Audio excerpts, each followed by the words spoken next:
Assalamu alaikum. I'm Dr. Sharmin Rahman, Associate Professor, Department of Anatomy, Adunumis Medical College, Mogbazar, Dhaka. Today I'm going to discuss about arch of the foot. So let's start. The foot has two important functions. One of them is to support the body weight and to serve as a lever to propel the body forward in walking and running. If the foot possessed a single strong bone instead of a series of small bones, it could sustain the body weight and serve well as a rigid lever for forward propulsion.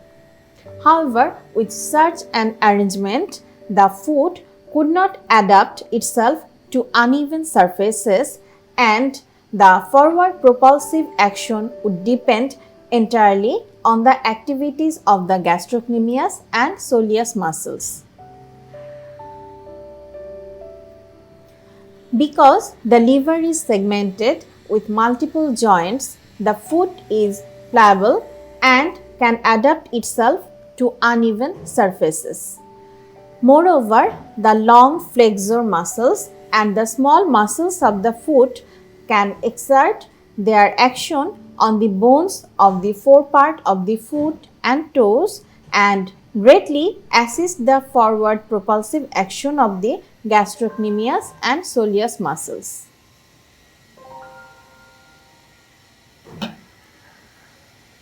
In this figure, this is a simple lever and here the foot, which is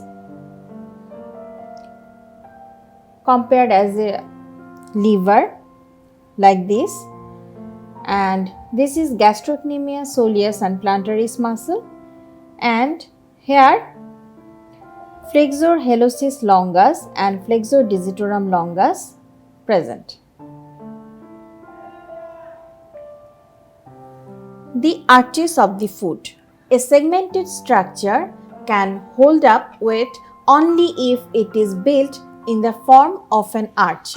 The foot has two such arches. One is longitudinal arch and another one is transverse arch. In the young child, the foot appears to be flat because of the presence of a large amount of subcutaneous fat on the sole of the foot. On examination of the imprint of a wet foot, the floor made with the person in the standing position, one can see that the heel, the lateral margin of the foot and the pad under the metatarsal heads and the pads of the distal phalanges are in contact with the ground. The medial margin of the foot from the heel to the first metatarsal head is arched above the ground because of the important medial longitudinal arch. The pressure exerted on the ground by the lateral margin of the foot is greatest at the heel and the fifth metatarsal head and least between these arches because of the presence of low-lying lateral longitudinal arch. The transverse arch involves the bases of the 5 metatarsals and the cuboid and cuneiform bones. This is in fact only half an arch with its base on the lateral border of the foot and its summit on the foot's medial border. The foot has been linked to a half dome so that when the medial borders of the two foot are placed together, a complete dome is formed. The body weight on standing is distributed through a foot via the heel behind and 6 points of contact with the ground in front. These are the two sesamoid bones under the first metatarsal bone's head and the heads of the remaining 4 metatarsal bones. Now medial longitudinal arch. It represents a big arc of a small circle, therefore the summit of the arch lies at a high level. The bones of the medial arch are contributed by the calcaneum, the talus, the navicular bone and the 3 cuneiform bone, and the first 3 metatarsal bones up to their heads, including 2 sesamoid bones beneath the head.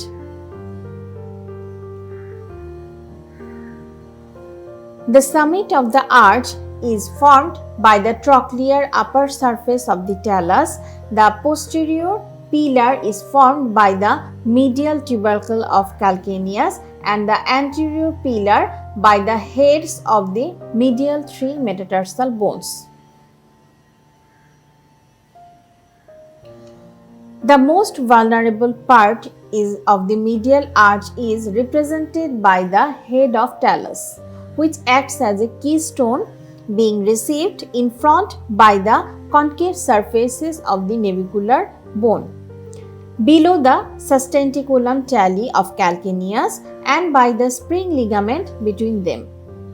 This arch is formed by more bones and more joints. So, the resiliency of the characteristics of the medial arch. This figure shows the medial longitudinal arch, where this is the sesamoid bone beneath the first metatarsal heads. This is first metatarsal bone, this is medial cuneiform, navicular, talus, sustentaculum tali and calcaneum bone. Now lateral longitudinal arch. It represents the small arc of a big circle, so the summit is low. The following bones enter in the formation of lateral arch from behind forward: calcaneum, the cuboid and the 4th and 5th metatarsal bones up to their heads. The summit of the arch lies at the subtalar joint. The posterior pillar is formed by the medial tubercle of calcaneus when both longitudinal arches meet. The anterior pillar is formed by the heads of the 4th and 5th metatarsal bones. The most vulnerable part of the arch is formed by the calcaneo-cuboid joint, beneath which lie long and short plantar ligaments. Since less number of bones and less joints participate in the formation of lateral arch, rigidity is the characteristic of this arch. The lateral arch flattens out of the hinge surface between the cuboid and the bones of the lateral 2 metatarsal bones and commonly bears the body weight before the medial arch comes into play. This can be easily appreciated by noting the footprint of a normal foot. In this figure, lateral longitudinal arch is shown. This is calcaneum bone, cuboid, 5th metatarsal bone. Now the transverse arch. When the medial borders of both foot are approximated, a complete transverse arch is formed because the lateral longitudinal arches lie lower than the medial arches. Therefore, each foot presents a half dome with the concavity directed downwards and medially. The transverse arch consists of a series of arches which involve the bases of metatarsal bones, cuboid and 3 cuneiform bones. Here the transverse arch is shown. This is medial cuneiform, this is intermediate cuneiform and this is lateral cuneiform bone and this is cuboid bone. And in this figure we can see this is the half dome of one foot and it forms a complete dome by the 2 foot. And in this figure, this is lateral longitudinal arch, here is medial longitudinal arch, and here is transverse arch is formed. Now, what are the mechanisms to support the arch? Examination of the design of any stone bridge reveals the following engineering methods used for this support. The shape of the stones. The most effective way of supporting this arch is to make the stones wedge-shaped, with the thin edge of the wedge lying inferiorly. This applies particularly to the important stone that occupies the center of the arch and is referred to as the keystone. The inferior edges of the stones are tied together. This is accomplished by interlocking the stones or binding their lower edges together with metal staples. This method effectively counteracts the tendency of the lower edges of the stones to separate when the arch is weight bearing. Now, the use of tie beams. When the span of the bridge is large and the foundations of the either end are insecure, a tie beam connecting the ends effectively prevents separation of the pillars and consequent sagging of the arch. A suspension base.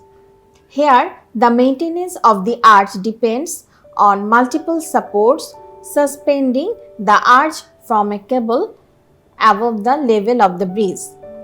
And using the bridge analogy, one can now examine the methods used to support the arches of the feet.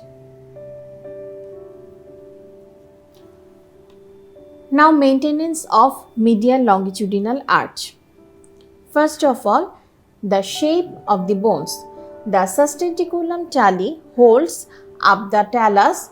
The concave proximal surface of the navicular bone receives the rounded head of the talus. The slight concavity of the proximal surface of the medial cuneiform bone receives the navicular bone. The rounded head of the talus acts as a keystone on this arch. Now, intersegmental tears. The inferior edges of the bones are tied together by the plantar ligaments, which are larger and stronger than the dorsal ligaments. The most important ligament is the plantar calcaneonavicular ligament. The tendinous extensions of the insertion of the tibialis posterior muscle play an important role in this respect. Now, factors acting as tie beams. Tying the ends of the arch together are the plantar aponeurosis, the medial part of the flexor digitorum brevis, the abductor hallucis, the flexor hallucis longus, the medial part of the flexor digitorum longus, and the flexor hallucis brevis. Now, suspending the arch from above. Suspending the arch from above are the tibialis anterior and posterior and the medial ligament of the ankle joint. In this figure, we can see this is the keystone, that is talus. Here the shape of the bones, and these ligaments, short plantar ligament, long plantar ligament, calcaneonavicular ligament, these acts as staples, and tendon of the flexor hallucis longus act as tie beam, and this is strong plantar ligaments, and suspension bridge, here the peroneus longus acts like this. Now, maintenance of the lateral longitudinal arch. First of all, the shape of the bones. Minimal shaping of the distal end of the calcaneum and the proximal end of the cuboid. The cuboid acts as a keystone here. Now, intersegmental tears. The inferior edges of the bones are tied together by the long and short plantar ligaments and the origins of the short muscles from the forepart of the foot. Now, factors acting as tie beam. Tying the ends of the arch together are the plantar aponeurosis, the abductor digiti minimi, and the lateral part of the flexor digitorum longus and brevis. And acting from above, here peroneus longus and peroneus brevis acts by suspending the arch. Now, maintenance of the transverse arch. First of all, the shape of the bones, the marked wedge shaping of the cuneiform bones and the metatarsal bones. Now, intersegmental tears. The inferior edges of the bones are tied together by the deep transverse ligaments, the strong plantar ligaments, dorsal interossei, and transverse heads of the adductor hallucis muscles. Now, acting as tie beams, here tying the ends of the arch together by the tendons of peroneus longus and tibialis posterior. Acting from above, here peroneus longus tendon and the peroneus brevis helps to suspend the arch. Now, disturbances of gaits. First of all, the ataxic gait. It is observed in tabes dorsalis, which involves degeneration of the posterior white funiculi of spinal cord, resulting in loss of proprioceptive sense from the lower extremities. The patients work on a wide base and lift the advancing leg too high and slap their feet on the ground and fix their eyes to the ground to see the location of their feet. With eyes closed, the ataxia is much worse. Now, the hemiplegic gait. The affected leg is rigid and swung from the hip in a semicircle by the movements of the trunk. The patient leans the affected side and the arm on that side is held in semiflexed position. Since the toes of the hemiplegic lower limb tend to be forced down, abduction and circumduction of the limb are necessary to move it forward. Now, the scissors gait. In spastic paraplasia, the legs are adducted, crossing alternatively in front of one another with the knees scraping together. Now, the staggering gait. It is observed in drunken stele or in drug poisoning or in flacculonodular lobe syndrome, and balancing of the trunk is disturbed and the patient is unable to walk as a straight line. Now, waddling gait. This results from dislocation of hips or muscular dystrophies with weakness of the hips. The waddle results from difficulty in maintaining the pelvis at a proper angle to a weight bearing extremity, with downward tilt of the pelvis to the unsupported side, which produces exaggerated compensatory away of the trunk toward the weight bearing sole, toward the weight bearing side.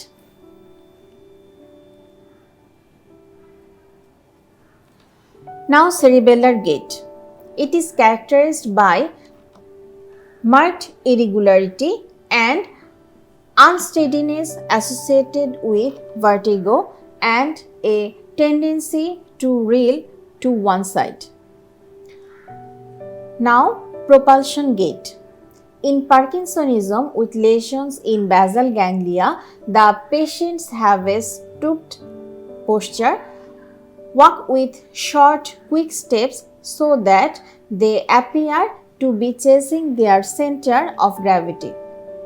Beginning of the movement is slow and they are unable to stop the movement. Now limping gait. When a patient experiences pain by weight bearing on an affected lower limb, he takes short steps to get rid of weight from the painful limb. Eventually, the second limb is brought forward quickly to land on the floor and thus produces limping gait. Now some clinical problems that are associated with the arch of the foot. First of all, pes planus or flat foot. It is a combination in which the medial longitudinal arch is depressed or collapsed. As a result, the forefoot is displaced laterally and everted. The head of the talus is no longer supported and the body weight forces it for downward and medially between the calcaneus and the navicular bone. The causes of the flat foot are both congenital or acquired. Now pes cavus or clawfoot. It is a condition in which the medial longitudinal arch is unduly high. Most cases are caused by muscle imbalance, in many instances resulting from poliomyelitis. In this figure, this is the clawfoot and this is the normal foot figure. Here it is the flat foot, it is normal foot where arch is present, and in flat foot there is no arch, and clawfoot arch is high up. Now clubfoot. The clubfoot or talipes may be congenital or acquired. There are 4 types. Talipes equinus, in which the foot is fixed in plantar flexed position and the toes are directed to the ground. The affected individuals practically run using the fore part of the feet similar to a horse. Now talipes calcaneus, in which the heel is on the ground and the toes remain unturned because the foot is fixed in dorsiflexed position at the ankle joint. Now talipes varus, it is a deformity in which the foot is fixed in inversion and adduction, primarily at the subtalar and the talocalcaneo-navicular joint. Now talipes valgus, in which the foot is eversion and abduction. And congenital talipes is occasionally associated with spina bifida. This is normal foot and this is congenital clubfoot. In this figure, we can see the 4 types of clubfoot. This is talipes varus, this is talipes valgus, this is talipes equinus, and this is talipes calcaneus. Now hallux valgus. In this condition, the great toe is adducted towards the midline of the foot. Primary defect lies in some degree of abduction of the first metatarsal, and the deviation of the great toe appears subsequently by the wearing of narrow pointed shoes. This results in undue prominence of the medial part of the metatarsal head. A bursa usually forms in the subcutaneous tissue overlying the prominent area. This is the figure of hallux valgus. Now hammer toe. This deformity usually affects the second or third toe and it is often associated with hallux valgus. In this deformity, the metatarsophalangeal and the distal interphalangeal joints are hyperextended, but the proximal interphalangeal joint is actually flexed. In this figure, this is the hammer toe. So that's all for today. Thank you for watching my video. See you next time, inshallah.